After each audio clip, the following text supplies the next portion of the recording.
In order to run a failure report for selected grades, you'll come down to the grading option and then selected grades right here. At this point, you can choose the grade bucket. So we're past marking period 1 and 2, or in marking period 3. So we'll pull for PR3.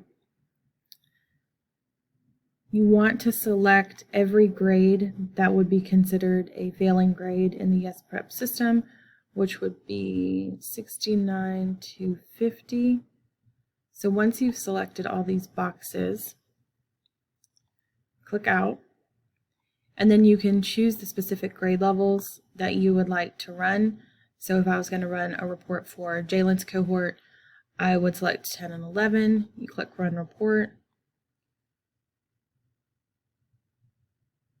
And then you'll get the document.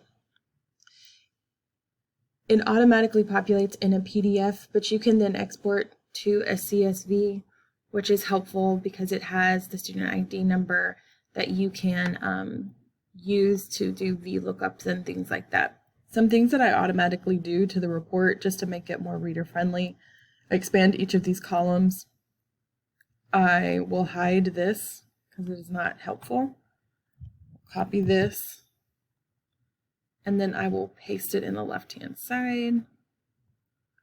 And now I have a nice, neat spreadsheet that shows me the student ID, name, course, teacher, reminds me of the period, and then it gives me the student's grades. It will also at the bottom give you a synopsis of just the total number of students that are failing. And so from there, you have the information that you need. You can apply filters at the top, which will then quickly let you filter by teacher and see which teachers are experiencing high fail rates.